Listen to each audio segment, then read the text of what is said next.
بر مای قومی کرد زمان ناشکی و دانه تو به زمان ناشکی و دانه تو به زمان کس نبی کردن برن کس نبی کردن برن کرد جندبن جندبه قطاکبی آلا کردن جندبه قطاکبی آلا کردن هم خوردن رنگ کورو شورشی سردکن کنادیان مدارشان سردکن کنادیان مدارشان کس نبی کردن برن کس نبی کردن برن کرد جندبن جندبه قطاکبی آلا کردن جندبه قطاکبی آلا کردن هم خوردن مریوتی مثلبین دینیمان و قادیمان هر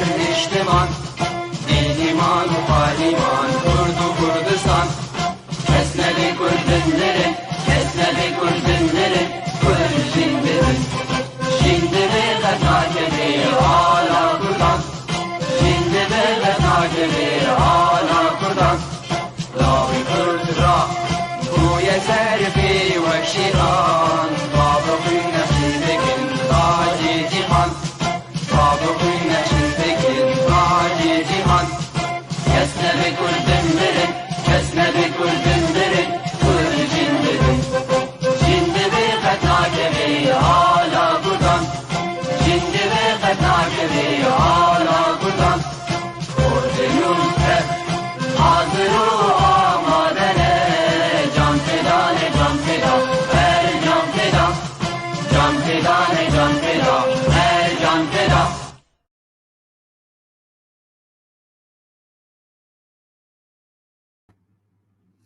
مساء الخير وأسعد الله أوقاتكم بكل خير أينما كنتم مشاهدي بيف تي في الأكارم. كلكم تعلمون يا أحبائي الأفاضل بأن نهاية الأزمة السورية ما يزال مجهولا، وذلك لفشل كافة السيناريوهات السياسية والعسكرية التي جربت على أرض وطننا، سواء من القوى الداخلية أو الخارجية اللواتي ما تركوا أداة أو وسيلة سياسية وإجرامية إلا واستخدموها في البلاد لإبادة العباد. ومنذ أكثر من عقد من الزمن، والذي ولد المزيد من الدمار والحقد القاتل بين أبناء المكونات السورية، حتى وصل بنا الحال لقتل كل مقومات العيش والحياة المشتركة، والتي يتقاسم أسبابها بالدرجة الأولى النظام الإجرامي والأطر المعارضة المرتزقة مع أسيادهما من القوى والدول الإقليمية والعالمية الكبرى، التي حولت بلدنا لساحة صراعاتهما القذرة، والذي لم يبقى أمامه سوى إدارة كل منطقة أو إقليم لشؤونه الذاتية عبر اعتماد نظام حكم لا مركزي مناسب للوضع السوري، وهو الفيدرالية التي تعتبر عامل قوة ووحدة البلد، ومن يرفضها هو حتما ولو كان بدون قصد سياسي يعتبر المقسم الحقيقي، والتي سنناقشها وكل أوضاع سوريا مع ضيفينا الكريمين الدكتور صلاح نيوف، وهو شخصية أكاديمية سورية معروفة من مواليد محافظة اللاذقية، حاصل على الدكتوراه من جامعة السوربون في باريس، له العديد من المؤلفات منها نشوء وتطور الأفكار والنظريات الجيوسياسية من الفضاء الجغرافي إلى الفضاء السياسي، ومقدمة في العلمانية مع نموذج العلمانية الفرنسية ومدخل إلى الاستراتيجية، وغيرها من الأبحاث في مجلات متخصصة. أهلا وسهلا بك دكتور صلاح نيوف. أهلا بك، مساء الخير ضيفي العزيز على شاشة بيف تي في. أهلا بك، مساء الخير، شكرا على الاستضافة. مساء النور. كذلك نرحب بضيفنا الأستاذ ميداس عزيزي، وهو شخصية سياسية ثقافية كردية سورية معروفة من مدينة الدرباسية، وقد أسس فيها مع مجموعة من الكتاب والأدباء والشعراء كوما زيوا الثقافية، وفي عام 2000 عمل في مجلة زافي الحقل، وقد توقفت بقرار أمني كحال معظم المنتديات والنوادي الثقافية الكردية التي شارك فيها مع كبار الشخصيات السياسية والثقافية الكردية والعربية والأشورية السورية، وشغل عدة مناصب سياسية مثل عضو قيادة التحالف الديمقراطي الكردي في سوريا وعضو قيادة المجلس الوطني الكردي. وفي نيسان عام 2013 انتخب في قيادة المجلس العام للقاء الوطني الديمقراطي في سوريا، وهو المتحدث الرسمي باسمها اليوم، ويقيم حاليا في ألمانيا. أستاذ ميداس عزيزي صديقي العزيز، نورت بيف تي في وكل مشاهدي بيف تي في. شكرا صديقي العزيز أستاذ سليمان، وشكرا لبيف تي في. أتمنى أن نمضي وقتا ممتعا معا. كل الشكر لكم ضيوفي الكرام، باسمكم وباسم مشاهدينا الأعزاء. نشكر من هم وراء الستار بالكنترول، الأستاذ عبد الباقي الحسيني وهو رئيس الاتحاد العام للكتاب والصحفيين الكرد، والشاعر والزميل العزيز والشاعر المبدع عفدات تلداري، هم لهم منا كل الشكر. دكتور صلاح نيوف، نبدأ معك. بالأزمة السورية بذلت وجربت العديد من الأدوات والوسائل التدميرية والإصلاحية، ولم تنضج، وما زالت الأزمة السورية في أفظع حالاتها المأساوية. لماذا؟ أولا مرة أخرى مساء الخير إليك أستاذ سليمان ولضيفك الكريم. حقيقة وضمن عنوان هذا البرنامج اليوم الفيدرالية والتقسيم، سأنطلق من هنا. حقيقة سوف أنطلق مما أسميه نقد خطاب الفيدرالية. التقسيم نتحدث عنه لاحقا إذا شئت. الخطاب السائد فيما يتعلق بالفيدرالية في سوريا هو خطاب تقني بحت، بمعنى يعتقد أصحاب هذا الخطاب أن الفيدرالية هي عبارة عن كتلة أو مساحة جغرافية يتم تقطيعها فقط وانتهينا. إذن لم يتجاوز خطاب الفيدرالية في بلدنا الخطاب التقني، مع الإضافة لذلك أن هذا الخطاب التقني ليس خطابا محليا، بل هو خطاب مستورد تم استيراده من الفكر القانوني والحقوقي العالمي والتجارب السائدة في العالم، ومن غير تعميق وتعزيز دراسة الفكر الفيدرالي كمؤسسات سياسية في منطقتنا حتى تستطيع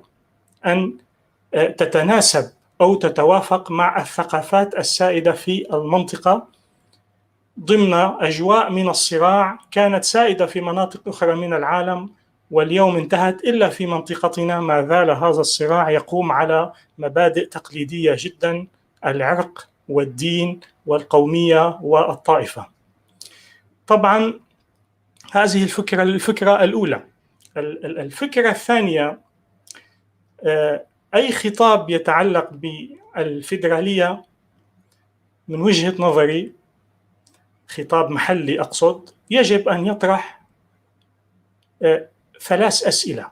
السؤال الأول: هل كانت الفيدرالية خطاب حقيقي وقوي وواضح قبل عام 2011 في البلاد؟ السؤال الثاني: هل هناك فعلا إمكانية لتحقيق الفيدرالية في بلدنا؟ والسؤال الثالث وهو الأهم: إلى أي مدى يمكن منح الحكم الذاتي الإقليمي إلى تعزيز الشعور بالهوية، وبالتالي تعزيز مطالب الانفصال والانقسام لاحقا، وبالتالي هنا نكون قد استخدمنا الفيدرالية بعكس مفهومها وجوهرها الحقيقي. فمفهوم الفيدرالية في كل مكان من هذا العالم طبقت فيه هو مفهوم يسعى لوحدة البلاد بعكس ما هو سائد، وهو مفهوم يقوم على إنشاء هوية جديدة مشتركة تتجاوز الهويات القائمة من قبلية وعشائرية وقومية، أي بعكس كل الخطابات السائدة. هذه الأسئلة الثلاثة هي التي من الضروري الإجابة عليها. حتى قبل الإجابة بس اسمح لي عفوا، طبعا هي أسئلة لن أجيب الآن بكل تأكيد خلال هذه الحلقة. قبل الإجابة بس فقط في ملاحظة، نحن وقت طرحنا الفيدرالية لابد أن نذكر ما سبق بالفيدرالية، السيناريوهات اللي جربت في سوريا. يعني حكينا بالمقدمة يعني كل السيناريوهات المحلية والدولية والوصفات لم تنفع مع الأزمة السورية. السوريين بعد عقد من الأزمة المأساوية الدموية وصلوا لحالة كل واحد ما بيتقبل الآخر. فلذلك خلينا نكون واقعيين، يعني ما نكون يعني أفلاطونيين أو نستمد من أفلاطون الجمهورية الفاضلة. يعني خلينا الواقعية أنه صار إمكانية العيش المشترك شبه مستحيلة بين المكونات السورية. لذلك آخر الحلول الناجعة اللي في العالم طبقت هي السلطة أو الإدارة أو الفيدرالية. يعني تفضل. عمليا أنا من حيث المبدأ كشخص لست ضد الفيدراليات، ولكن أنا ضد هذا الفهم السائد السطحي والبسيط جدا للفيدرالية. هذا فقط موقف شخصي. ثانيا، من يستطيع التأكد أن الفيدرالية هي حل في بلدنا، ولا لأسباب متعددة. يعني أنا لا أتحدث من فراغ، هناك أسباب تقول أو تميل أكثر باتجاه السلب وليس الإيجاب، أن الفيدرالية لن تكون حلا في سوريا لأسباب كثيرة سوف نتطرق إليها، منها بسرعة البنية الجغرافية والديموغرافية لسوريا التي تمنع تشكيل فيدراليات كما هو مطروح اليوم من خطاب الفيدرالية. بالتالي لابد من خطاب جديد علمي مبني بطريقة أخرى. تفضل. هذا ما سنتركه للأستاذ ميداس، عزيزي الأستاذ ميداس، وهو سياسي كردي مخضرم. وأستاذ ميداس، أولا لك تعليق على كلام الدكتور صلاح نيوف؟ صوت أستاذ صلاح صوت مو عفوا أستاذ ميداس صوت مو واضح. مساء الخير لك ولضيفك الكريم الدكتور صلاح نيوف. أنا سعيد جدا أن نكون مع الدكتور صلاح نيوف في الحلقة. ومساء الخير لمستمعينك الكرام مستمعين بيف تي في. حقيقة قضية اللامركزية هي من أحد القضايا الشائكة والمطروحة على طاولة الحوار في سوريا، وهي تصب في صلب القضية الديمقراطية في سوريا، في صلب القضية الوطنية السورية. من هذا المنطلق يمكننا أن نتحدث عن سوريا المستقبل. ربما يطرح الآن من قبل بعض المعارضين السوريين أو من بعض السوريين عموما موالاة معارضة بأن طرح أو مناقشة هذه القضية تحتاج إلى ما بعد المرحلة الانتقالية. بطبيعة الحال سوريا كدولة أو ككيان حديث لم يتجاوز عمره 100 عام لم تتبلور فيه هوية الوطنية السورية حقيقة. لذلك عانى السوريون ما عانوه اليوم من ويلات الحرب والدمار وويلات الاستبداد. عندما ثار السوريون في 2011 لم يثوروا ضد شخصية بشار الأسد، إنما ثاروا ضد المركزيات الموجودة في سوريا، مركزية القائد الواحد، مركزية السلطة، مركزية القومية الواحدة، مركزية الطائفة، مركزية السلطة. ثاروا ضد كل هذه المركزيات، أي بمعنى اللامركزية هي طرحت من قبل السوريين بشكل عفوي ضد المركزية الاستبداد أو المركزية الشديدة في سوريا.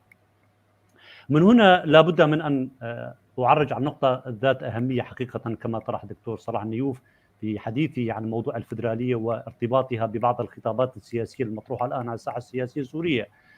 موضوع الارتباط الفيدرالية بالقضية الكردية السورية، أعتقد هذه إشكالية كبرى أو إشكالية في الفهم وإشكالية في طرح المسألة من قبل الكرد أيضا كي نكون منصفين في هذه المسألة. بمعنى دائما النظام السوري كرس ثقافة في ذهنية المترقي العربي أو السوري عموما، ارتبطت اللامركزية أو الانفصال أو التقسيم أو اقتطاع جزء من سوريا بدولة أخرى ارتبطت باسم الكرد حقيقة على مدار 50 عام. كانت تهمة التي تلاحق ويحاكم عليها كل السياسيين الكرد يعني. نعم. من هنا بدأت المسألة في ذهنية اللسان العربي السوري أو الآثوري أو أي سوري عموما عدا الكردي. الكردي دائما كان تنظر إلى المسألة، ينظرون إلى القضية الكردية على أنها قضية تعتبر قضية انفصالية أو قطاع جزء من سوريا، إلى أن وصل الأمر بعد 2011. مع الأسف ربما استلهمت المعارضة السورية نفس الفكرة، وبدأت طبعا إلى بعد، باعتبار القضية الكردية في سوريا ليست قضية محلية كردية سورية، إلى أبعاد إقليمية أيضا كما هو معروف.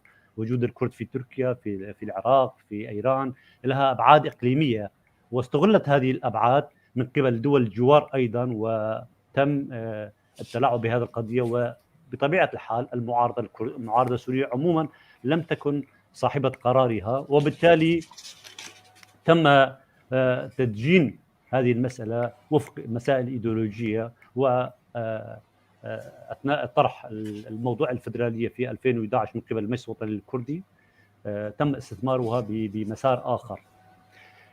طبعا لن أطيل الحديث في هذا الموضوع، لكن يمكن مناقشة ما هي الشكل الأنسب لسوريا للمستقبل. استاذ ميراث، قبل مناقشه هذه النقطه، في استاذ ابراهيم اليوسف عم بيطرح سؤال، يعني اكبر خطا تناول المعارضه للطائفه. يعني يا ريت يكون سؤال واضح، انا ما فهمت من سؤاله. انا عم بقرا تناول المعارضه للطائفيه، يعني للمشكله الطائفيه اكبر خطا. يسالك استاذ ابراهيم اليوسف الكاتب المعروف. أنا عم بقرأ التعليق، لكن أنا ما فهمت من سؤاله حقيقة. يعني أنا ما طرحت شيء طائفي بالتناولي للقضية اللامركزية، لكن عم بطرح أنه كان في جانب من المركزيات المطروحة من قبل النظام، هي أحد المنظومة القومية والمنظومة الطائفية اللي استثمرها النظام حقيقة. تمام. أستاذ ميراث، نعود إليك بعد أن نسأل الدكتور صلاح. دكتور صلاح، يعني نعود إلى مقومات. أنت قلت أنا مع الفيدرالية، ولكن في الوضع السوري هناك إشكالية. يعني لو نبسطها للمشاهدين، ما هي الإشكالية التي تراها؟ يعني حقيقة أولا أولا الفيدرالية هي مؤسسات سياسية. قبل كل شيء علينا أن نفهم أن الفيدرالية مؤسسات سياسية، وعندما ندخل في مجال السياسة يعني نحن أصبحنا فيما بعد القومية والعرق والطائفة والدين، لأن السياسة في تعريفها الأصلي الأول هي شأن العامة. العامة هنا تعني عدم الانتماء لما نتحدث عنه من إثنيات أو قوميات أو أديان إلى آخره. إذن عندما تكون الفيدرالية هي مؤسسات سياسية، هذه المؤسسات السياسية تقوم على معيارين أساسيين. الأول هو المعيار القانوني، والثاني هو معيار القوة. بالتالي ضمن هذا المفهوم للفيدرالية كمؤسسات سياسية، الفيدرالية هي تعبير عن علاقات القوة السائدة داخل جغرافيا معينة. ومن هنا أنا جاء سؤالي الأول: هل كان هناك خطاب للفيدرالية في سوريا قبل 2011 أم أنه أصبح هناك خطاب جديد بعد 2011 حيث تبدلت علاقات القوة داخل سوريا؟ وهذا ما دكتور صلاح لا اسمح لي أنا لا ما غاب عن ذهني هذه الفكرة الثانية حتى تكون الأفكار مرتبة. خطاب الفيدرالية السوري على فكرة، ومن الأخطاء الشائعة في التاريخ السياسي السوري، ليس الكردي هو من تبنى خطاب الفيدرالية كأول قومية في سوريا على الإطلاق. هذا خطأ سياسي. أول محاولة للحكم الذاتي وليست الفيدرالية في شمال شرق سوريا كانت عبارة عن تحالف كردي عربي وليس كردي. في عام 1930 حصل أول مطالبة بالحكم الذاتي تبناها المسيحيون قبل الأكراد والعرب قبل الأكراد، وشكلوا فيما بعد تحالف الحكم الذاتي قبل خروج فرنسا من سوريا. مطران حلب السريان والبطريركية في أنطاكيا، وكذلك في شمال شرق سوريا المسيحيين. أول تفكير بالحكم الذاتي لم يكن كرديا صرفا حتى لا نتهم الأكراد بهذا الأمر. لذلك عندما فكروا ب 1930 بالحكم الذاتي كان ناتج عن معاناة، ناتج عن مأساة عند هؤلاء الناس. بحثوا عن شيء ضمن الأجواء السياسية آنذاك والثقافة السائدة لا يمكن أن نحملهم أكثر، ولكن هذه تهمة باطلة يتهم بها الكردي. إذن فكرة الحكم الذاتي في البلاد هي نابعة من مأساة، من معاناة، ولكن كيف يمكن أن نقوم بإدارة هذه المعاناة مستقبلا من خلال طرح فكرة الفيدرالية؟ هذا هو سؤالي الدائم. بالتالي الشيء الآخر، التعريف الثاني، أنا قلت الفيدرالية مؤسسات سياسية فيها معيارين، قانوني ومعيار القوة. الشيء الثاني، الفيدرالية تعني، حتى يفهمنا المشاهد عن ماذا نتحدث، هي التقسيم الإقليمي للسلطة، التقسيم الإقليمي للسلطة واتخاذ القرار السياسي. الشيء الثالث في الفيدرالية هي القدرة على إدارة التنوع الثقافي الإقليمي داخل البلاد، ولكن بنفس الوقت هي الحفاظ على المجتمع السياسي. بمعنى آخر، هي من يريد أن يبني فيدرالية حقيقة على الطراز المعروف اليوم، الأمريكي، السويسري، الألماني، كل هذا هي الحفاظ على وحدة المجتمع السياسي والقدرة على دمج فكرة التنوع والوحدة في مصطلح واحد. إذا لم يكن لدينا، طبعا ليس هناك فيدراليات قومية أو إثنية، هذا خطأ. الفيدرالية لا تبنى على قومية، لا يوجد أي فيدرالية قائمة على هذا الأمر. حصلت بعض الشواذ وانتهت بمأساة في نيجيريا بين المسلمين والمسيحيين، حصلت في جنوب السودان، الوضع حتى الآن معروف ما هو ولأسباب خارجية بحتة.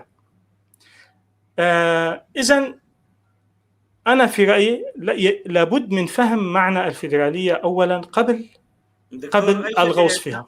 أنت الفيدرالية الجغرافية، يعني إذا لم تكن هناك قومية معناته جغرافية هناك ممكن. أنا طرحت قبل زمن طويل فكرة التكتلات الجغرافية، لأن طرح الفيدرالي طبعا أنا ما بدي أخذ الكلام كله مشان أترك الكلام للأستاذ الضيف. طرح الفيدرالي في سوريا لا يمكن أن يتم إلا بفهم سوريا، يعني فهم الجيوسياسة السورية. أنا سأعطيك مثال حتى يتم فهم الأمر. لو أخذنا مثلا منطقة تسمى جبل الأكراد في سوريا، اللي هي في أقصى شمال غرب سوريا. جبل الأكراد أو معروف باسم قرداغ، أو إذا ما خانتني التسمية كرداغ. نعم، بعفرين، هي منطقة اللي طيب. الأسباب اللي احتلت يعني نعم، هذه المنطقة في سوريا اسمها بالتسمية جبل الأكراد. طيب، حول جبل الأكراد هذا هل تعرف ماذا يوجد؟ يوجد ثلاثة جبال أخرى. لديك ما يسمى جبال النصيرية التي تمتد على السلسلة الساحلية، جبل سمعان، ولديك في الشرق أيضا إعزاز. سمعان كمان امتداد للإمبراطورية الكردية يعني. لا شفت كيف؟ انتبهت الآن، أنت فورا حسمت الموضوع أنه هو امتداد للإمبراطورية الكردية. أنا وأنت وفلان ممكن أن يتفقوا على هذا الطرح، ولكن كيف ستطرح طرحا يؤمن به شعب بكامله؟ لذلك هذا ما أقوله. خذ مثلا معلش، أنا طبعا هنا أتحدث من دون اتخاذ أي موقف ضد أو مع، أنا أشرح فقط. خذ مدينة القامشلي على سبيل المثال. مدينة القامشلي بنيت عام 1925، بناها الفرنسيون، بنيت على التنوع، بنيت بنيت مدينة القامشلي لاستقطاب الهجرات والذين يعانون من القادمين من شمال العراق ومن تركيا والمحليين، أليس كذلك؟ كيف ستقنع الناس اليوم أن القامشلي لها هوية ما، التي عرفت المسيحي واليهودي والمسلم وعرفت التنظيمات السياسية وكل شيء؟ كيف ستقنع الناس أن هذه المدينة لها هوية؟ إذا كان لديك قدرة على إقناع الناس بأن هذه الجغرافيات لها انتماء ولها هوية، أنا معك، سأذهب معك، ليس لدي أي مشكلة. لكن الخطاب الفيدرالي الجديد، وأنا مع فيدرالية التكتلات الجغرافية، يعني منطقة الجزيرة بكاملها يمكن أن تكون فيدرالية. جنوب سوريا هنا، هذا ما أشرت إليه في سؤالي الثاني أو الثالث عفوا، وقلت أن الفيدرالية تتجاوز الهوية نحو الساحل ممكن تكون كلها لاذقية طرطوس كلها فيدرالية واحدة. ممكن هذه التكتل الجغرافي، نعم. أنا الساحل الجغرافي للطائفة تماما، اقصد لا بالعكس في سنه كثير، بلكي باللاذقيه اكثريتهم سنه، يعني ما اقصد الطائفي نهائيا. ايه طبعا يعني هذا الخطاب نحن اللي تم ترسيخ هذا الخطاب في العقد الاخير تبنته مجموعات سياسيه اصلا ليس لها انتماء للبلد.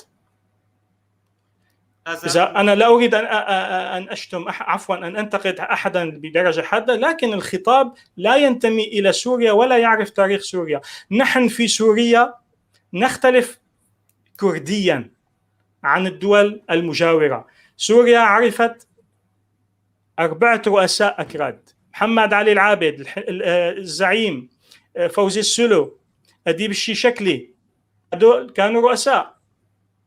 إذن الكردي ابن هالبلد ساهم في بناء هذه البلد، ومن الخطيئة أن نرفع عن الكردي هذه المساهمة في بناء سوريا منذ تأسيسها، وهو يتخلى عنها أصلا، وهذا نقد موجه لهم. إذن هو ابن هذه البلد، ساهم في بنائها ويجب أن يستمر في هذا البناء. ليست مشكلة فكرة الفيدرالية، المشكلة في الجهات الإيديولوجية التي تبنتها. هذا ما سنطرحه على أستاذ ميداس. يعني الجهات التي تطرح الفيدرالية هناك عندها إشكالية، والدكتور يطرح الفيدرالية التكتلات الجغرافية. كرديا الفيدرالية، يعني الكرد هم كانوا، كل الشعب السوري دفع فاتورة عالية من الإجرام، ولكن فاتورة الكرد كانت مضاعفة. يعني منذ أيام تعريب المنطقة المغمورين إلى هذا اليوم، كيف بدنا نقنع شعبنا أنه المكونات السورية كلها أنه الفيدرالية هي تمتين للوحدة الوطنية وليست تقسيم؟ نعم، هذا هو السؤال. بداية شكرا للدكتور، أكرر شكري دكتور صلاح، يعني استفاض في موضوع الفيدرالية. حقيقة بسوريا تم شيطنة مصطلح الفيدرالية من قبل المعارضة والموالاة، يعني لعبوا بهذا المصطلح، رغم أنه مصطلح الفيدرالية لا تعني الانفصال أو التقسيم أو إلى آخره. الفيدرالية هي اتحادية، هي اتحاد بمجموعة أقاليم أو مناطق تدار في سوريا. أتفق مع دكتور صلاح بنقطة جوهرية برأيي في موضوع الفيدراليات لا تقام على الأسس قومية أو عرقية. الفيدراليات تقام على مبدأ التنمية. في الواقع السوري حقيقة واقع مختلف. لا يوجد مجتمع نقي عرقيا في سوريا أو غير سوريا أيضا. لا توجد بقعة في العالم تضمن مجتمع نقي عرقيا، ومن ضمنها سوريا متداخلة جغرافيا. يعني هناك أكراد موجودين في دمشق وفي لاذقية وفي حلب وفي كل سوريا متوزعين جغرافيا، وبالتالي المناطق الكردية أيضا الموجودة في الجزيرة أو في عفرين أو في كوباني، هذه المناطق بتقديري تحتاج لشكل آخر أو نموذج للامركزية. بمعنى أحيانا يتم مناقشة الفيدرالية وكأنها عمل منجز. الفيدرالية تتم يعني مرتبطة فعليا أو لا مركزية مع استيلاد الدولة الوطنية. بمعنى لا يمكن أن تجزئ الدستور السوري أو الطرح الدستوري للقضية عن موضوع شكل الدولة. بمعنى الدولة تحمل صفة حيادية صفة حيادية لا تحمل أي صفة أخرى. بمعنى لا يمكن أن تقول الدولة السورية، شكل الدولة السورية هي تحمل صفة عربية، الجمهورية العربية السورية على سبيل المثال أذكر، يعني لا يمكن أن تكون جمهورية عربية سورية لأنها تتناقض مع طبيعة التنوع في سوريا. لذلك تحدد شكل الدولة وصفة الدولة وارتباطها بكل المقومات اللي راح تبنى عليها الدستور السوري. يمكن حينها أن نتحدث عن موضوع اللامركزية. بمعنى يمكن أن تطرح مفهوم المناطق المتناظرة وغير المتناظرة في سوريا، بتقديري تصح أيضا، يعني بمعنى أن تكون اللامركزية الموسعة الإدارية الموسعة في مضامينها أرقى وأكثر صلاحية من الطرح الفدرالي. على سبيل المثال هذا يبقى ما يتفق عليه السوريون، يعني بمعنى لا يمكن للكردي أن يأخذ قرار بمفرده بفرض شكل من أشكال على العربي أو على الأثوري، وبالمقابل أيضا لا يمكن للعربي أن يفرض شكل ما على بقية المكونات السورية سواء كانوا الأكراد أو أثوري أو إلى آخره. هذا يتم باتفاق بين شركاء وبين أبناء هذا البلد. بتقديري هناك إمكانية أن نبدع كسوريين بنموذج سوري يخصنا نحن كسوريون. الفدرالية يا أخوة ليست هي موضوع استنساخ تجارب من الدولة الفلانية أو الدولة الفلانية. طبيعة سوريا تختلف عن على سبيل المثال تختلف عن العراق. نموذج إقليم كردستان العراق لا يمكن تطبيقه في سوريا، لنكن واقعيين. نموذج السوري مختلف عن نموذج بقية. يعني عندك يعني أستاذ عندك في شمال العراق، خلينا نكون دقيقين، عندك أكثر من 6 ملايين كردي في منطقة جغرافية واحدة تؤهلهم لأشياء كثيرة. دكتور في عندنا كمان نفس الشيء، خريطة جغرافية واحدة. هسه سنحكي سنسألك بعد ما نعود إليك أستاذ ميداس. يعني خلينا نكون واقعيين كمان، ما بدنا نحكي كلام أفلاطوني. أنا من وين بدي أجيب شعب؟ بدي أجيب كم دكتور صلاح نيوف عندنا بسوريا؟ خلينا نكون واقعيين. يعني إذا في أشخاص هنا في هذا البرنامج رفضوا النشيد أي رقيب النشيد القومي الكردي، أنا من وين بدي أجيب ناس يقبلوني؟ في هناك ناس، الغالبية العظمى، الائتلاف كله يرفض حقوقي. يا أستاذ سليمان اللي رفض الفولكلور والموسيقى والثقافة الكردية سيرفض النشيد مهما كان. أنت بتعرف، عرفت كيف؟ يعني في ناس ما عندها قدرة على استيعاب هذا الأمر. أنا قصدي سؤالي للأستاذ ميداس، أنا بدي أجيب شعب سوري من المريخ. يعني إذا الائتلاف بالمية 99.99 زي الانتخابات العربية ترفض تغيير الجمهورية العربية السورية، إذا كان برهان غاليون أستاذ بالسوربون ووقع على 700 مع شخصية على عريضة مع 700 شخصية ضد الحوار الكردي، يعني مفروض القوى الوطنية تشجع الحوار الكردي بعدين بصير حوار عربي كردي ويبنى سوريا. بس ولكن بدنا نجيب شعب. إذا هي ثقافينا بروفيسور برهان غاليون يعني وكان رئيس للمجلس يرفض، بشار الأسد يرفض، يعني خلينا نكون واقعيين كمان. أنا في رأيي هذه الصفحة في كل الأسماء التي ذكرتها الآن دون استثناء، من بشار الأسد إلى زعماء المعارضة الزبائنية المحسوبية الشلالية الطائفية، هذه الصفحة لا علاقة لها بما نتحدث عنه وستطوى، سيطويها التاريخ إلى غير رجعة. كل هذه الأسماء التي تذكرها، والأسماء عميقة جدا في البلد. صحيح التفاؤل نوع من الخطيئة اليوم، صحيح المأساة هائلة جدا كبيرة جدا، التدخل الأجنبي إلى آخره، لكن بالنهاية سيكون هناك حل. لا يمكن أن تستمر الأمور إلى الأبد بهذه الطريقة.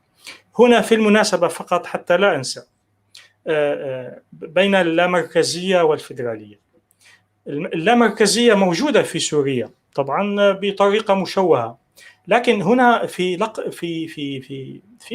أمر في غاية الأهمية، الفرق بين الفيدرالية والمركزية واللامركزية.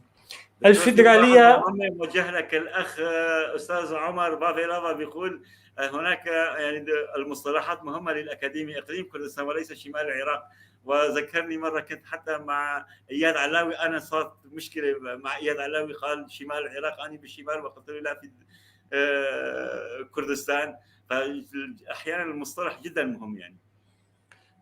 أنا شخصيا ما عندي مشكلة. أنا قلت أنا شخص دائما أنطلق من مفهوم الحقوق. المنطقة التي تحقق لي حقوقي المدنية والفردية فليكن اسمها ما يكون، لا يهمني هذا الأمر على الإطلاق. والدليل على ذلك هناك ملايين من العرب وآلاف الأكراد يعيشون في أوروبا، صح، لهم حقوق ويحملون الجنسيات الأوروبية. إذن مفهوم الحقوق له الأولوية على كل شيء. بعدين التسميات ليست إشكالية، لأن وللأسف يعني أقولها وأريد الجغرافيا عامل متغير، لذلك تحدثت عن تغير علاقات القوة. ولكن علاقات القوة يجب أن تخضع لخدمة العامة. عندما تخرج عن فكرة خدمة العامة أو المصلحة العامة أو الخير المشترك والعام، هنا تتحول إلى قنابل متفجرة. الشيء الثاني الفيدرالية. ما الفرق بين الفيدرالية واللامركزية؟ الفيدرالية هي محمية دائما بالدستور، دائما، يعني يجب أن ينص عليها الدستور بكل تفاصيلها حق المنطقة الفيدرالية وماذا تفعل، مثل أي دستور فيدرالي في العالم. اللامركزية لا ينص الدستور، اللامركزية تترك للأقاليم، ويمكن سحب الصلاحيات اللامركزية من أي إقليم من قبل السلطة المركزية في أي لحظة، بينما الفيدرالية لا يمكن سحب هذه الصلاحيات. وبالتالي خطاب اللامركزية أيضا فيه إيديولوجيا وفيه بين قوسين نوع من الغموض. أنا أفضل خطاب الفيدرالية على خطاب اللامركزية، لأن الدستور يكون واضح، يعطي الحقوق كاملة. بمعنى، خلينا نكون أكثر واقعيين أيضا، لماذا ابن القامشلي أو الرقة أو دير الزور أو لماذا يدفع الضرائب للمركز ولا يحصل على شيء مقابل؟ من هنا يعني كما تعرف التعريف التقليدي للدولة، الدولة هي الضريبة، وبالتالي هذا أمر توزيع عادل للثروة دكتور. يعني تماما، احنا فقط حكيت عن جانب بسيط جدا. كل أبناء البلد، جنوب سوريا نفس الطريقة. نحن في بلد، لاحظ أستاذ سليمان، كل المدن السورية المركزية تعيش على الأرياف بالمطلق. يمكن لأي ريف بسوريا أن يحاصر اقتصاديا ويجوع المدن. أهالي المدن يعيشون على الأرياف. في الجنوب دمشق كلها تعيش على حوران، حلب تعيش على ريفها. الأزمة السورية هي أزمة أيضا لها علاقة بالريف والمدينة. بالتالي البلد كله ملغم، كله مشاكل وإشكاليات. طرح الجديد، طبعا لا أريد أن أنسى هنا، أنا لا أقيم الفيدرالية أخلاقيا، هذا لست مع تقييم المؤسسات السياسية أخلاقيا، ولكن التقييم هنا ما أسميه أداتيا أو غائيا، بمعنى قدرة المؤسسة السياسية على تحقيق برامج معينة وتحقيق أهدافها، لا يهم التسمية. يعني سميناها كردستان ولا، الآن في سوريا المسألة بسيطة جدا. طبعا أنا مع نزع كلمة العربي من لا شك، يعني هذا موضوع بديهيات لن أناقشها، يعني هي الجمهورية السورية أصلا من البداية. ولكن يمكن على أشياء أخرى حساسة جدا أن نجري استفتاء، مسألة بسيطة جدا. يمكن أن نضيف إليها سوريا ديمقراطية تعددية، علمانية فيدرالية. لا، مثلا كلمة جمهورية، لأنه نحن يعني مثلا للأسف الثقافة السياسية السائدة عندما تتحدث تقول الجمهورية، فالناس يعتقدون أن الجمهورية يعني يرأسها شخص اسمه رئيس. هي بعكس الملكية، لأن زعيمها ملك. الجمهورية هي مجموعة من القيم الديمقراطية. عندما تقول الجمهورية أنت قلت كل شيء عن الديمقراطية. مثلا تقول الجمهورية الفرنسية، الفكر الجمهوري يضم كل هذه المفردات والمصطلحات والحريات العامة والحقوق وإلى آخره. عفوا، تفضل، أطلت. قلنا ما كنا ديمقراطيين بالوقت مع أستاذ ميداس، نعتذر منك، ولكن وأنا آسف أني أطلت. لا تفضل أستاذ ميداس. ألو، معك أنا. تمام أستاذ ميداس، كان نفس السؤال لك، يعني أنه أنت قلت الوضع إقليم كردستان سوريا مختلف عن إقليم كردستان العراق. لماذا الاختلاف؟ يعني كمان عندنا يعني 4 مليون يعيش على أرضه التاريخية، يعني ما وين وجه الاختلاف ولماذا لا تكون فيدرالية؟ الدكتور صلاح حكى نقطة جدا مهمة ورائعة، قال يجب أن تثبت بالدستور، فلماذا لا نثبتها بالدستور يعني؟ صديقي بالأساس هناك إشكالية في فهم المصطلحات بتقديري. يعني عندما نطرح موضوع الفيدرالية، بطبيعة الحال الفيدرالية هي تعبير سياسي، يعني يطرح تعبير سياسي، يعني لا يمكن أن تنجز الفيدرالية بدون أن تكون تضمينها بالدستورية. هذه فقرة كثير أهم أشار إلى الدكتور صلاح، وبتكون بالتوافق مع شركاء البلد. الجانب الآخر الموضوع طبعا يمكن هذا الكلام يزعل بعض الأصدقاء الكرد والعرب أيضا. موضوع الأرض التاريخية، يعني أنا على سبيل المثال عندما يطرح الكرد، طيب هل الكرد معقول مثلا ما يكونوا شعب؟ سؤال. طيب اجوا من السماء مثلا؟ يعني وين بيعيشوا؟ طبعا بيعيشوا على الأرض. والأرض التاريخية الآثوريين كمان بيقولوا نحن امتدادنا الامبراطوريه الاثوريه وارضنا التاريخي والى اخره، والاركراد ايضا والعرب اكثر. فهذه هذه قضايا يعني تاريخيه اشكاليه في المنطقه صديقي. هون للتنويه يعني طرح هذه الارض اسم الارض التاريخيه بعد ان جردنا حتى من اسمائنا. يعني هل تعلم انه بهويتي قروا ما في كانت انا مواليد 69 وسموها محمد الثاني سليمان محمد الثاني، من وين جابوا لي اياه ما بعرف. فهي النقطه يعني، فلذلك سووها شو يعني. بيتي في تل ابيض كانت لحد وقت الاحتلال باسم واحد عربي مش باسمي، فلذلك نقول انه انا تل ابيض ارضي تاريخيه. من هالمنطلق استخدمها يعني. إيه، أنا بتفق معك أستاذ سليمان، ماني مختلف معك بطبيعة الحال. يعني المعاناة اللي يعانوها الكرد يعني ربما يكون في ردود أفعال، لكن نحن نتحدث في السياسة وفي يعني بعقل بارد وبدون عن بعيدا عن عاطفة، وهذه القضية تناقش حقيقة ببرودة. يعني مفروض أن نناقشها بالعقل. هذه المسائل وهو غايتنا. نعم نعم. والفكر الثقافي التشاركي هدفنا. لذلك أنا شخصيا أعول على السوريين. يعني القاع الاجتماعي السوري مؤهل لإنتاج نموذج يخص السوريين. أنت ذكرت في معرض حديثك عن المعارضة التي تتصدر المشهد.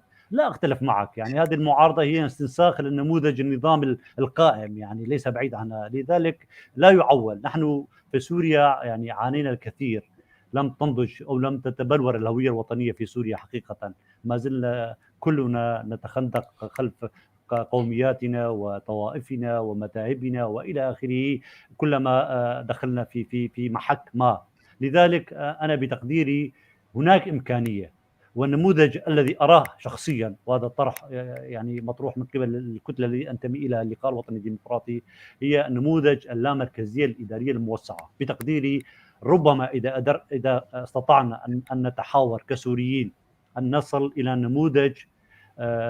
انا شخصيا لا ارى في التسميات اشكاليه، يعني بمعنى انا هلا صار عندي اشكاليه، صار الموسعه. اشرح لي شو معنات اللامركزيه الموسعه؟ يعني كلمه موسعه شو تعني لي؟ لانه يعني اللامركزيه تبدا من حقوق المواطنه الى الانفصال.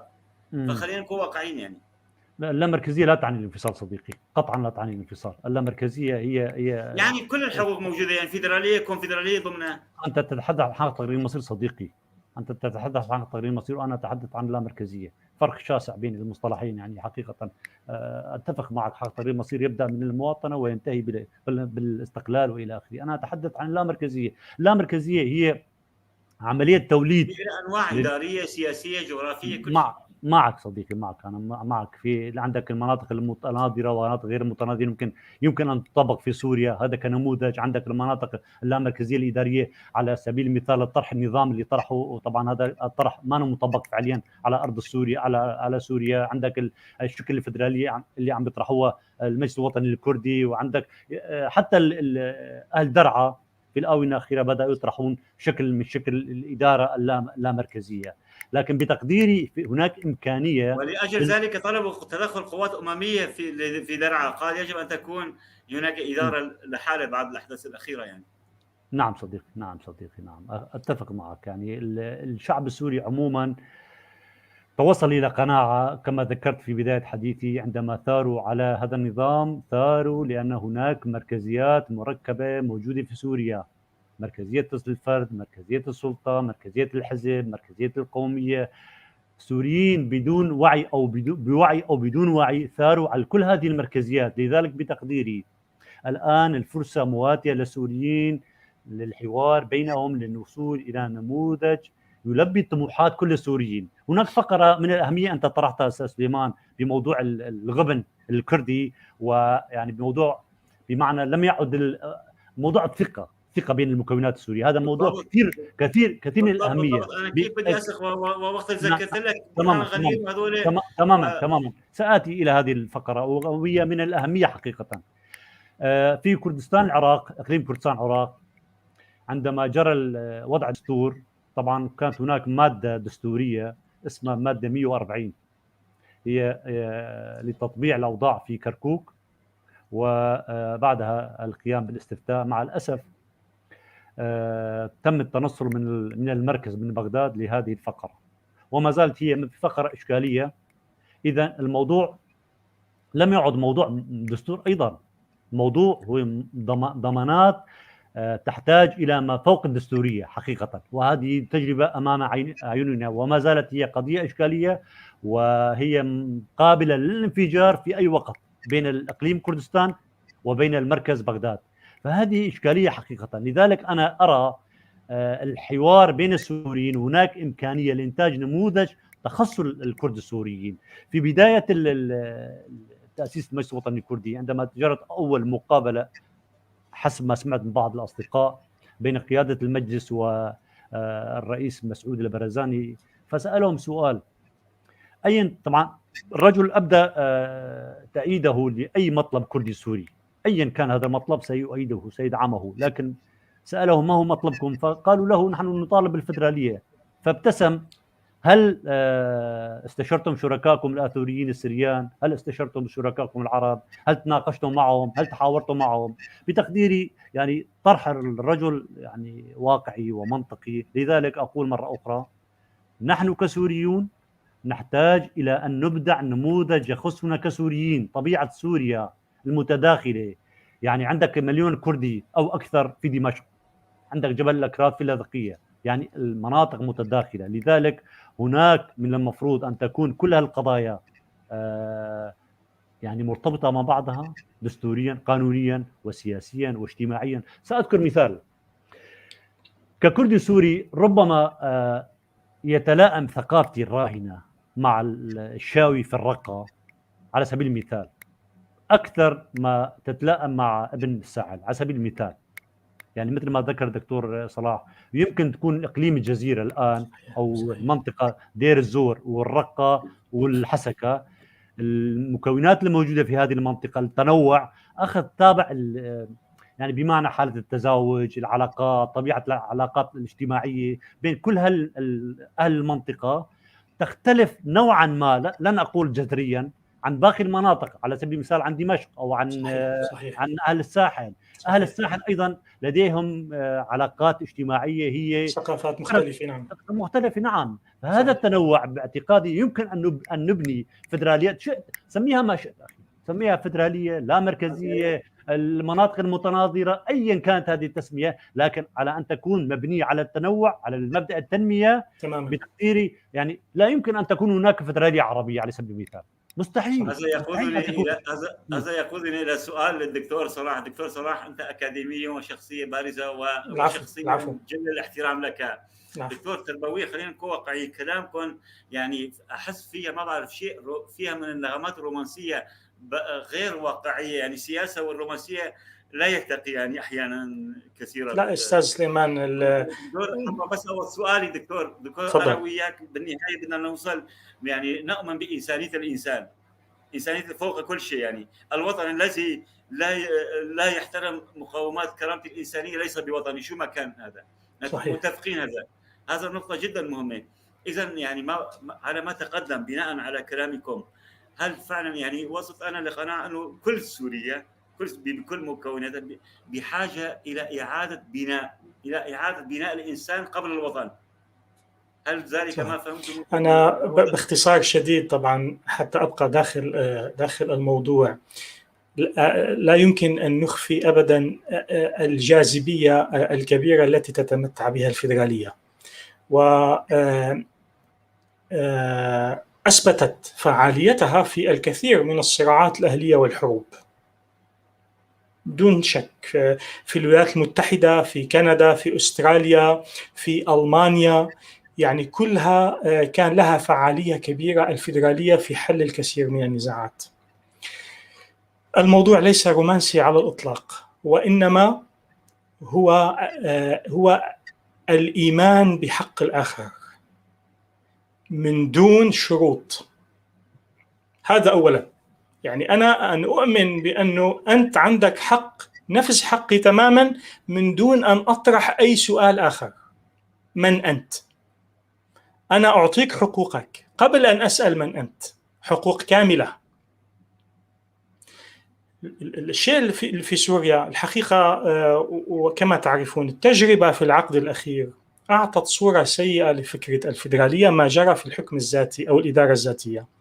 الإدارة الذاتية لم تنجح في هذا الأمر في تسويق خطاب الفيدرالية، علما أنا كنت على تواصل مع البعض منها يعني منذ سنوات طويلة، يعني لم تنجح في تسويق خطاب الفيدرالية، وكل ما فعلته هو عكس ذلك تماما، وبالتالي بنت صورة سيئة عن الأمر في الوقت الذي كنا بحاجة لتجربة ناجحة على هذا الصعيد. أعرف كانت ضغوط كبيرة والإرهاب والعنف وإلى آخره، ولكن كان لابد من نخبة كردية سورية موجودة على الأرض تدير هذا الملف بشكل منفصل إعلاميا وقانونيا وحقوقيا وفي التواصل مع الآخرين، لكن فشلوا فشلا ذريعا بهذا الأمر، تقوقعوا على أنفسهم. إلينا دكتور، لا تنسبهم إلينا، ليست إدارة كردية، إدارة لا، بغض النظر على فكرة أستاذ سليمان، يعني أنا أتحدث في السياسة يعني فقط، يعني أخطأ، لكن هنا نتحدث في السياسة، ليس تقييما أخلاقيا ولا تفاضليا على الإطلاق، لكن فشلوا فشلا سريعا في هذا الملف. أوافقك تماما، ولكنهم هم عن نفسهم يقولون نحن ليسوا كرد، يعني هي ليست إدارة ذاتية، ليست تجربة كردية. إيه، أنا أشرت في البداية أنه هناك أفكار لا تتناسب مع الواقع طبعا، وأنا يعني أنت كما تحدثنا هناك انقسام في كل شيء داخل المجتمع السياسي الكردي، انقسام هائل وعميق بين الأحزاب، بين الأفكار مع وضد الفيدرالي. على فكرة الانقسام قديم جدا، في الثلاثينات من القرن الماضي كان الموقف الكردي يشبه الموقف الكردي اليوم، انقسام حتى على فكرة الحكم الذاتي في شمال شرق سوريا التي تحدثت عنها عام 1930، كان هناك انقسام كردي أيضا مع وضد. بالتالي الانقسام هو لغة الجميع في بلدنا. الانقسام هو مرضنا المزمن دكتور، يعني تماما. الخطاب الجديد ليس رومانسيا، خطاب الفيدرالي على الإطلاق أستاذ سليمان نهائيا، بشرط كما تحدث الأستاذ ضيف ميكائيل، نعم، نحتاج إلى وعي، إلى حوار سياسي، إلى نقاش بعيد عن كل التكوينات التي جاءت في هذا العقد الأخير، التي جاءت بهدف معين. هذه الزبائنية والمحسوبيات لا علاقة لها بالبلد ولا بمستقبل البلد ولا تمثله، وهي الوجه الآخر للنظام، لا بل أكثر سوءا منه، لأنها كانت خارج البلاد وكانت مرتاحة أمنيا ونفسيا ولم تقدم صفر نهائيا أي شيء. بالتالي صفحة جديدة يجب أن تبنى على خطاب مثل هذا البرنامج. يجب أن نتفهم بعضنا، نحلل المصطلحات المفاهيم بهدوء، ونعرف أن الفيدرالية ليست وحشا سيبتلع سكان سوريا نهائيا. يجب أن نتخلص من المركزية، لأن المركزية تمثل ليس فقط السلطة المستبدة، تمثل السلطة الدينية، لأن المفهوم الديني في سوريا يرفض بالمطلق، الدين السائد الدين الرسمي يرفض الفيدرالية، لأن الفيدرالية أيضا ستقوم بتفكيك السلطة الكهنوت في سوريا، وبالتالي هذا التحالف ما بين السلطة السياسية والدينية أيضا سيرفض الفيدرالية. بالتالي الحوار السياسي الواضح والشفاف بيننا بشكل دائم يقود إلى نتيجة جيدة. البيداغوجي، أو يعني نحن لازم دائما نحكي بالأمر بطريقة هادئة علمية بعيد عن تحزبات وتخندقات، وعلى كل فرد من أفراد هذا البلد في الداخل والخارج مهما كانت المأساة كبيرة أن يؤمن بالمقدس الوحيد المقدس الوحيد في تلك البلاد هو أن أؤمن بحقك وتؤمن بحقي بعيدا عن أي انتماء، ونلخصها بالمواطنة. جميعنا أبناء هذا البلد، ويحق لأبناء شمال شرق سوريا أن يختاروا طريقة معينة في التنمية تختلف عن منطقة أخرى، لأن هذا ما تحدثت عنه جيوسياسة سوريا، بمعنى المقومات الموجودة في شمال شرق تختلف عن مقومات جنوب سوريا في التنمية، في العمل السياسي، في الحياة الاجتماعية، في الساحل، في إلى آخره. يجب أن نعطي كل منطقة جغرافية الأكسجين حتى تبدع، تقدم شيء جديد يختلف. ليس بالضرورة أن نقرأ في نفس الكتب. لماذا نقرأ نفس كتاب الدين في كل الأماكن؟ لماذا نقرأ نفس كتاب البيولوجيا؟ هذا بيحلل وهذا بيحرم. لا، فلنعطي كل إقليم، نعطي كل مكان يريد أن يعلم الكردية في المدارس. لما لا؟ لماذا لا يوجد جامعة ضخمة جدا في شمال شرق سوريا من 50 سنة، جامعة ضخمة تعلم بالكردية؟ بس كيف بدنا نبني جامعة؟ المشكلة هلا كيف بدي دكتور، خلينا نكون واقعيين. أنا من أنصار الواقعية السياسية، هذا واقع. أنا وياك هلا، أنا وياك كيف بنظر الإخوانجي، بنظر أنس العبدي، بنظر عرعور اللي أمامي سمعته قال انتظروا ب 2011 انتظروا النساء الكرديات والعربيات سيكون جارية لكم. هذا أنس العبدي يرفضني، أنس العبدي لا يقبلني لأني كردي، ولا يقبلك لأنك علوي. أستاذ سليمان هؤلاء، أنا كيف بدي أتعايش مع هذول دكتور؟ هؤلاء يعني عندما طرحت قضية لواء اسكندرون على الإخوان المسلمين في السنوات الأخيرة، وأنا لا أريد أن أسمي، قال مراقبهم الأمر ما بيهمه يعني، وهي لتركيا يعني أخذتها مش مشكلة. فبالتالي هؤلاء لديهم خطاب، نظرية إلى آخره، فوق الدولة، فوق المجتمع السوري، يتعالون عليه. إذن يتاجرون بسوريا؟ طبعا كلهم مجموعة من التجار، تجار بارعين، تجار. وداعش نفس الشيء يعني، طبعا أبوهم الروحي. يعني أنا بدي أجيب لك، بكرر، بدي أجيب لك شعب من المريخ. خلينا نكون واقعيين دكتور يعني. لا ليك هي احنا ضيوف عندك اليوم. انتم على الراس والعين. انا واثق لدرجه كبيره جدا، واثق لدرجه كبيره. هناك شريحه كبيره من ابناء هذا البلد في الداخل والخارج تفكر بنفس الطريقه. ليس لها منبر، ليس لها مكان لتتجمع فيه سياسيا او تعبر عن رايها، مقموعه، ليس لها اي امكانيات لتعبر عن نفسها. بالتالي الساحه تركت لهؤلاء بين قوسين يعني شرذاذ الآفاق من المعارضة ومن السلطة للتعبير عن واقع ومجتمع سوريا. ووصلت هذه المأساة، وصلنا إلى مأساة هائلة، انهيار البلد اقتصاديا، تنمويا، مجاعة، فقر إلى آخره.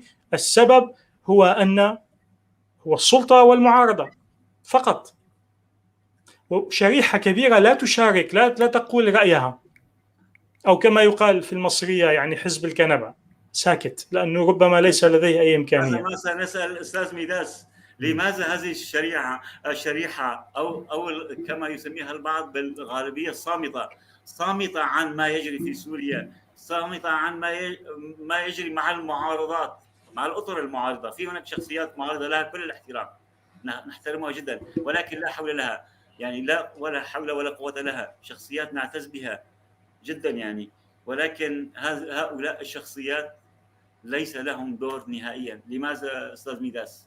وأنت سيدي سوري، الوطن السوري ليس الكردي فقط. اي نعم. سأذكر لك مثال. طبعا أنا أسمي هؤلاء بمعارضات الصدفة حقيقة، أو معارضات الأزمة. يعني في 2012 عندما شكلنا اللقاء الوطني الديمقراطي، هو تيار وطني سوري عموما، لكن انطلق من بيئة كردية. عذرا إذا دخلت بعض القليل في هذه المسألة تخص الجانب المتعلق بالكتلة أو التيار الذي أنتمي إليه. عندما أسسنا اللقاء الوطني دخلنا في حوار، قبل أن ندخل في حوار كردي مع الأكراد دخلنا مع السوريين عموما، راسلنا كل الشخصيات المعارضة. طبعا احنا أصدقاء قبل الثورة السورية، راسلناهم كقوى ديمقراطية لنقدر نشكل حامل اجتماعي سوري ديمقراطي وطني بعيد عن الانتماءات القومية. طبعا هذا يحتاج إلى مشروع وطني ديمقراطي. الأسف الشديد أقول هذا الكلام، يعني قلائل هم الموجودين. طبعا أقصد المتصدرين المشهد، أنا لا أقصد السوريين يا صديقي. هناك أغلب السوريين ما يطمحون إليه، سواء كان ابن الحما أو ابن إدلب. طيب ابن إدلب ولكن لا حول ولا قوة لهم. تماما. طبعا هذا يرجع إلى مسائل يعني يمكن مناقشته بحلقة منفصلة كليا بشكل تفصيلي. يعني هذا يرجع إلى موضوع بنية النظام، طبيعة النظام، تأثيره على المعارضة، المؤثرات الإقليمية على المعارضة. يعني هل تستطيع أن تقول لي المعارضة الموجودة الآن في قطر أو في تركيا أو في السعودية أو في أي بلد آخر لها تنفذ أجندات تلك البلدان؟ يعني لا تنفذ أجندات وطنية سورية. لكن السوري البسيط الجالس في آخر ضيعة في درعا أو في أقصى شمال شرق سوريا لا يهمه كل هذه الأجندات أو هذه المشاريع. يهمه أن يؤسس لبلد ديمقراطي متساوي في الحقوق والواجبات. لذلك صديقي، لنعود إلى النقطة الجوهرية بالموضوع، موضوع المطالب. أعود وأكرر، موضوع الفدرالية هو ليس مطلب كردي. نخطئ ككرد عندما نقول هو حق من حقوق الكرد. يا أخي، حق تصغير القضية الكردية بهذا هو تصغير صديقي. صديقي هو عندما تقول الفدرالية مطلب كردي أو حق كردي، يا صديقي عندما تقول هو حق كردي فأنت تصغر القضية الكردية. القضية الكردية أكبر من الفدرالية في سوريا بكثير، أكبر من الفدرالية. القضية الكردية بس الحد الأدنى للحقوق القومية في سوريا. المطلب الكردي يجب أن لا يجزأ عن مطلب التعليم، مطلب الصحة، مطلب العلم. يعني كل هذه القضايا هي مطالب كردية، بالإضافة إلى مسائل تتعلق بالثقافة، بالسياسة، بالاجتماع. كل هذه مسائل لا يمكن أن نجزئها أو نحصرها بقضية اللامركزية. قضية اللامركزية هي إشكالية ومطلب سوري بحت.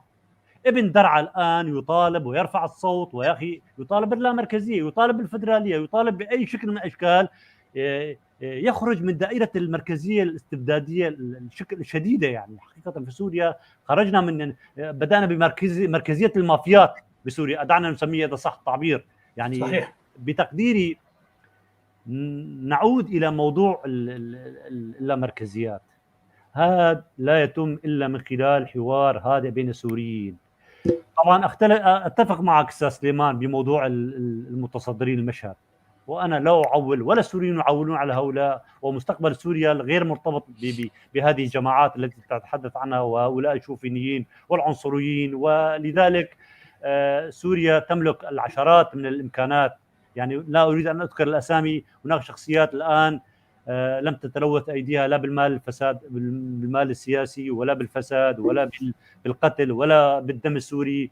هناك كثير من الشخصيات الوطنية تنتظر الفرصة عندما يسكت السلاح. بتقديري كل هؤلاء مستعدين للحوار ومتفاهمين، ليس فقط القضية الكردية. يا سيدي، إذا الآن حلت القضية الكردية في سوريا، أقولها بكل صراحة، ولم تحل القضية الآثورية في سوريا، فأنا أرى هذه القضية الكردية لم تحل.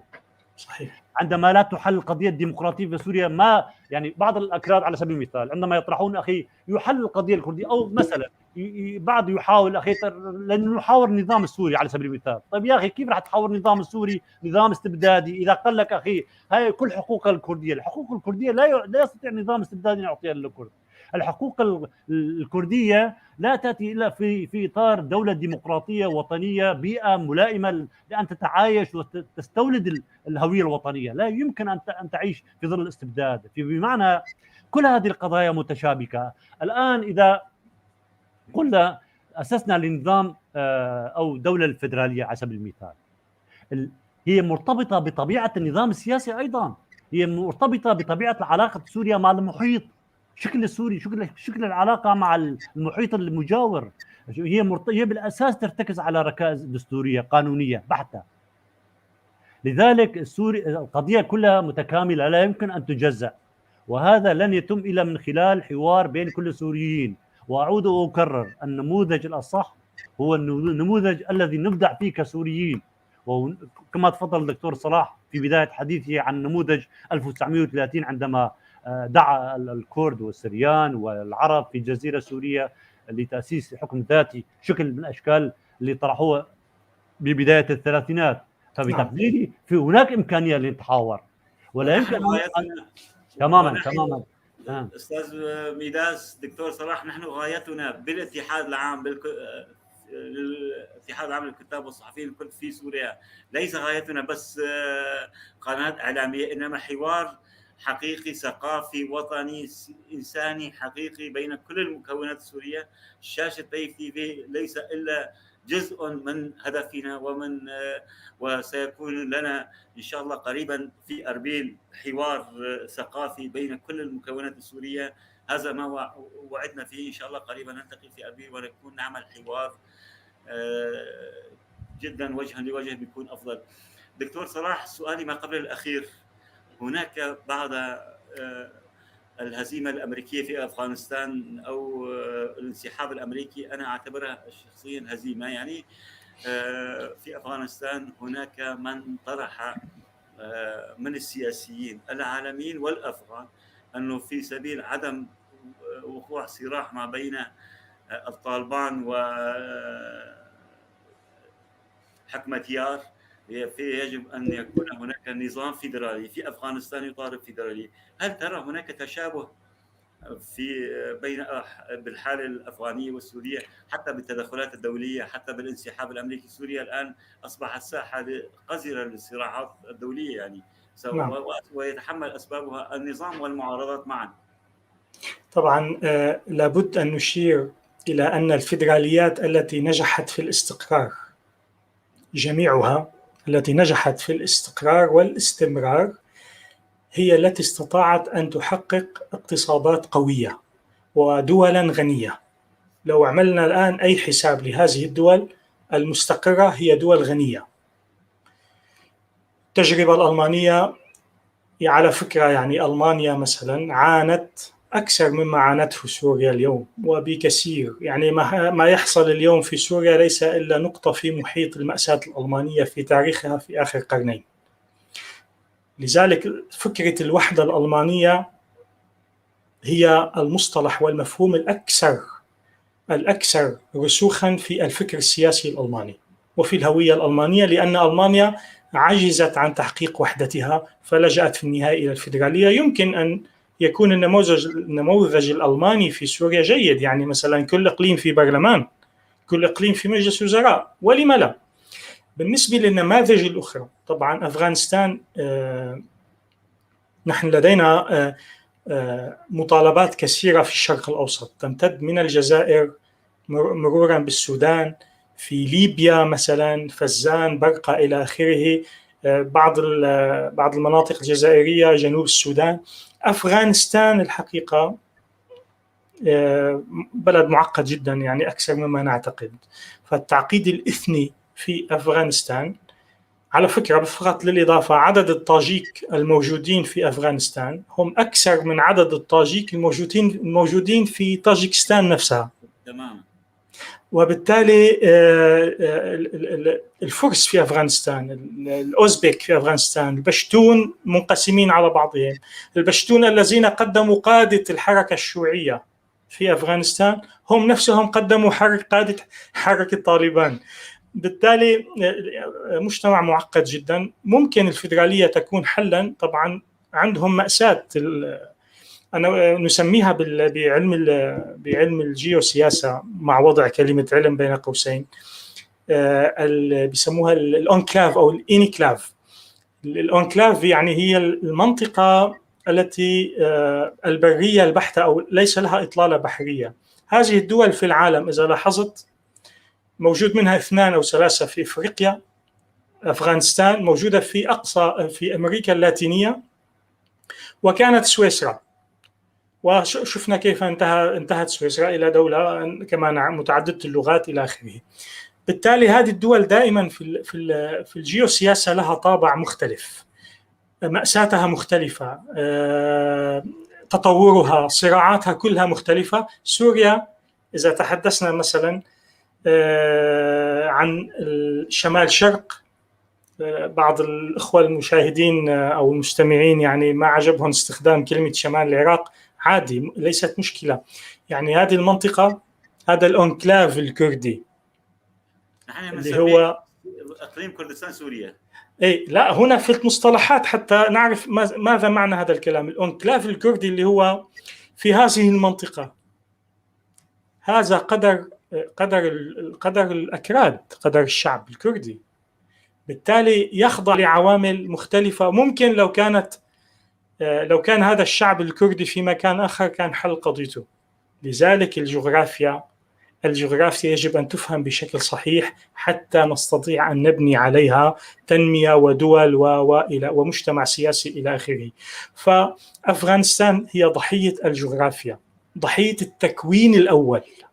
عندما تم تكوينها من قبل البريطانيين والسوفييت وصلت لهذه النتيجة. فهي تم تكوين أفغانستان كي تكون منطقة للنزاع، منطقة لن تصبح دولة في تاريخها. هذا هو هدف تكوينها، حتى لا تكون دولة. يعني بعكس كل ما هو سائد، وجدت كي لا تكون دولة. مثل مناطقنا بتشبهنا كتير، يعني نحن مناطقنا كلنا أفغان في الثقافة. يعني فيعني عندما تقوى أي جهة تريد أن تفرض نفسها، بالتالي النموذج يعني لا يوجد أي تشابه بين النموذجين، لأن سوريا فيها تجربة سياسية قديمة جدا جدا. المقارنة غير ممكنة من وجهة نظري، إلا في مأساتنا في التدخل الخارجي الذي يمنع أي تطور في البلاد. أستاذ ميداس، سؤالك أيضا ما قبل أخير وباختصار، ما ضل معنا وقت كثير. الانسحاب الأمريكي أو الهزيمة الأمريكية في أفغانستان ألم يشكل خوفا لدى الشارع الكردي في سوريا أنه يكون أمريكا تتخلى عنهم؟ هاي النقطة. والنقطة الثانية، لماذا الكرد؟ أكثر من مرة الدكتور صلاح ذكر لماذا الكرد، أنتم الكرد لماذا غير متوحدون، لا توحدون مواقفكم السياسية؟ يعني الحوار الكردي له أكثر من سنة، تجاوز سنة ولم يصلوا إلى نتيجة. إلى متى هذه المأساة؟ بداية أنا رح أبدأ من سؤالك الأخير بالحوار الكردي. بتقديري الحوار الكردي لا يخص الكرد لوحدهم، هناك عوامل أخرى مرتبطة بالجانب الإقليمي. وتعلم يعني هيمنة حزب العمال الكردستاني على قرار حزب الاتحاد الديمقراطي، أو هو تابع لحزب العمال الكردستاني، وإدارته للمنطقة وتاريخ هذا الحزب. هذا رأي شخصي طبعا، لا يقبل. اسمح لي هنا، وهم يقولون كمان الائتلاف مهيمن على المجلس الوطني الكردي وتركيا من خلال هذا. يعني سأتي لهذه النقطة أيضا. تاريخ هذا الحزب لا يقبل الشراكة حقيقة.